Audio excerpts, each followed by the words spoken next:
ৰাজ্য চৰকাৰৰ কৰ্মচাৰীসকলৰ বাবে জনাব বিচাৰিছোঁ পুনৰ 5টাকৈ গুৰুত্বপূৰ্ণ খবৰ। এইবাৰ কাৰ্যালয় বিদ্যালয়সমূহলৈ কঠোৰ নিৰ্দেশনা আহিছে। অন্যথা নিয়ম নামানিলে দৰমহা কৰ্তন হ'ব। ইপিনে আশা অংগনবাড়ী ৰন্ধন কৰ্মীৰ দৰমহা পুনৰ বৃদ্ধি পাব। গুৰুত্বপূৰ্ণ আপডেট আহিছে। সবিশেষ আপোনালোকক জনাব বিচাৰিছোঁ। ভিডিঅ'টো প্ৰথমৰ পৰা শেষলৈকে চাই থাকিব। জনাব বিচাৰিছোঁ প্ৰথমটো গুৰুত্বপূৰ্ণ খবৰ। শিক্ষামন্ত্ৰী ৰণোজ পেগুৱে ফেচবুকৰ মাধ্যমেৰে জনাইছে এটা সুখবৰ। এটা গুৰুত্বপূৰ্ণ সিদ্ধান্ত গ্ৰহণ কৰা হৈছে। ডাঙৰ সিদ্ধান্ত। অসম চৰকাৰে মাধ্যমিক বিদ্যালয়ত বিশেষ নিযুক্তি অভিযানৰ অধীনত নিয়মীয়াকৃত শিক্ষকসকলক মূল সেৱা সুবিধাসমূহ সম্প্ৰসাৰণ কৰিছে। বদলিৰ বাবে অতীতৰ সেৱা গণনা কৰা হ'ব। পাৰস্পৰিক একক বদলিৰ বাবে যোগ্যতা লাভ কৰিব আৰু নীতি অনুসৰি প্ৰধান শিক্ষক অধ্যক্ষ হোৱাৰো সুযোগ লাভ কৰিব। আৰু এই নিৰ্দেশনা ইতিমধ্যে প্ৰকাশ পাইছে। এতিয়াৰ পৰা বিশেষ নিযুক্তি প্ৰক্ৰিয়াৰে নিয়মীয়াকৃত হোৱা শিক্ষকসকলে পাৰস্পৰিক বদলিৰ সকলো সুবিধা লাভ কৰিব। ইপিনে দ্বিতীয়টো গুৰুত্বপূৰ্ণ খবৰ আহিছে কাৰ্যালয়ৰ কাম কাজক লৈ। গুৰুত্বপূৰ্ণ নিৰ্দেশনা আহিছে। জিলাই জিলাই প্ৰকাশ কৰা হৈছে এই নিৰ্দেশনা আৰু কাৰ্যালয়ৰ কাম কাজক লৈ এই গুৰুত্বপূৰ্ণ নিৰ্দেশনা। আৰু গোলোকগঞ্জ সমজিলাৰ ফালৰ পৰা প্ৰকাশিত এই নিৰ্দেশনা অনুসৰি যে সকলো কৰ্মচাৰীকে 9:30 বজাৰ পৰা বিয়লি 5 বজালৈকে কাৰ্যালয়ৰ সময় পালন কৰিবলৈ কঠোৰভাৱে ইয়াত কোৱা হৈছে। সংশ্লিষ্ট কাৰ্যালয়ৰ মুৰব্বী HODৰ পূৰ্ব অৱগত আৰু অনুমোদন অবিহনে কোনো কৰ্মচাৰীয়ে নিৰ্ধাৰিত সময়ৰ পূৰ্বে কাৰ্যালয়ৰ পৰা ওলাই যাব নোৱাৰিব। কাৰ্যালয়ৰ সময় আৰম্ভ হোৱাৰ আগতে এনে তথ্য দিব লাগিব। আৰু সকলো কাৰ্যালয়ৰ মুৰব্বীয়ে HOD যদি তেওঁলোকে ষ্টেচন লিভ বা আন কোনো ধৰণৰ ছুটিৰ সুবিধা ল'ব বিচাৰে তেন্তে এনে ছুটিৰ সুবিধা লোৱাৰ আগতে তৎক্ষণাত বিষয়টোৰ তলত স্বাক্ষৰকাৰীক জনাব লাগিব। আৰু ওপৰৰ নিৰ্দেশনাৰ পৰা যিকোনো বিচ্যুতি ঘটিলে গুৰুত্ব সহকাৰে চোৱা হ'ব আৰু প্ৰাসংগিক নিয়ম অনুসৰি মোকাবিলা কৰা হ'ব। সকলো HODক এই আদেশ কঠোৰভাৱে অনুসৰণৰ বাবে তেওঁলোকৰ কৰ্মচাৰীৰ মাজত প্ৰচাৰ কৰিবলৈ নিৰ্দেশ দিয়া হৈছে। অৰ্থাৎ কৰ্মচাৰীসকলে 9:30 বজাৰ পৰা বিয়লি 5 বজালৈকে কাৰ্যালয়ত থাকিব লাগিব।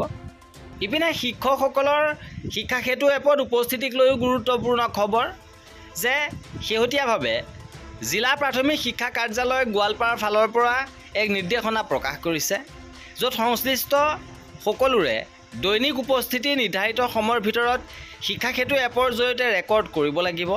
সকলো শিক্ষক আৰু কৰ্মচাৰী সময়মতে কৰ্তব্যৰ বাবে ৰিপৰ্ট দিব লাগিব আৰু কঠোৰভাৱে এই নিয়ম পালন কৰিব লাগিব। 8:30 বজাৰ পিছত ৰিপৰ্ট দিয়া যিকোনো কৰ্মচাৰীক দিনটোৰ বাবে অনুপস্থিত বুলি গণ্য কৰা হ'ব। কোনো কাৰণ নোহোৱাকৈ একেৰাহে 3 দিন বা তাতকৈ অধিক অনুপস্থিত থাকিলে দৰমহা কৰ্তন হ'ব। 3 দিনতকৈ অধিক অনুপস্থিত থাকিলে এদিনৰ দৰমহা কৰ্তন হ'ব। আৰু সকলো CRCCয়ে ক্লাষ্টাৰৰ অভিভাৱক, মুখ্য কোৱাৰ্টাৰ, অন্যান্য হাইপিটিআৰ বিদ্যালয়ত তেওঁলোকৰ উপস্থিতিৰ ৰিপৰ্ট দিব লাগিব আৰু কনচেম কৰা বিদ্যালয়খনক শৈক্ষিক সহায় আগবঢ়াব লাগিব। ইপিনে অংগনবাড়ী কৰ্মী সহায়িকাৰ ডাঙৰ সিদ্ধান্ত। 21 আগষ্টত অংগনবাড়ী কৰ্মী সহায়িকাই কলা দিৱস পালন কৰিছে আৰু বিশাল প্ৰতিবাদী কাৰ্যসূচী ৰূপায়ণ কৰিছে। FRS পদ্ধতি বাতিল কৰাৰ বাবে তেওঁলোকে দাবী কৰিছে আৰু FRS পদ্ধতিক লৈ তেওঁলোক অসন্তুষ্ট। বিভিন্ন বিসংগতিৰ সৃষ্টি হৈছে। সেয়েহে তেওঁলোকে FRS পদ্ধতি বাতিলৰ বাবে এইবাৰ দাবী কৰিছে। লগতে তেওঁলোকৰ দৰমহা বৃদ্ধিক লৈও বিভিন্ন সময়ত দাবী কৰি আহিছে। ইতিমধ্যে দৰমহা যি বৃদ্ধি কৰিছে তাক লৈ তেওঁলোক মুঠেই সন্তুষ্ট নহয়। ইয়াৰ মাজতে আশা অংগনবাড়ী আৰু মধ্যাহ্ন ভোজনৰ ৰন্ধন কৰ্মীসকলৰ বাবে আহিছে আন এটা ডাঙৰ খবৰ। মুখ্যমন্ত্ৰী মহোদয়ে ইতিমধ্যে জনাইছে যে তেওঁলোকৰ দৰমহা ইতিমধ্যে যিহেতু বৃদ্ধি কৰা হৈছে, যাক লৈ তেওঁলোক সন্তুষ্ট নহয়, সেয়েহে তেওঁলোকৰ দৰমহা পুনৰীক্ষণ হ'ব। পুনৰ তেওঁলোকৰ দৰমহা বৃদ্ধিৰ সম্ভাৱনা আৰু শিক্ষামন্ত্ৰী ৰণোজ পেগুক এই দায়িত্ব দিয়া হৈছে। চৰকাৰৰ পৰা দৰমহা বেছি পাবৰ কাৰণে আমৰ অনশন কৰিব নালাগে। চৰকাৰৰ হাতত টকা থাকিলেতো আমি দিয়েই দিওঁ, কিন্তু অংগনবাড়ীৰো দৰমহা বঢ়াব লাগিব, আশাৰো দৰমহা বঢ়াব লাগিব, আপোনাৰ মিড ডে মিলৰো দৰমহা বঢ়াব লাগিব।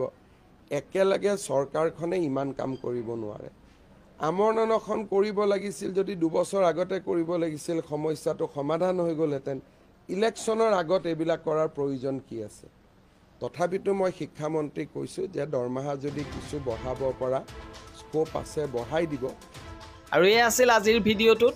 কৰ্মচাৰী আৰু পেঞ্চনাৰৰ সকলো খবৰ পাই থাকিবৰ বাবে আমাৰ চেনেলটো ছাবস্ক্ৰাইব কৰি ৰাখিব। ভিডিঅ'টো শেষৰলৈকে চোৱাৰ বাবে বহুত ধন্যবাদ।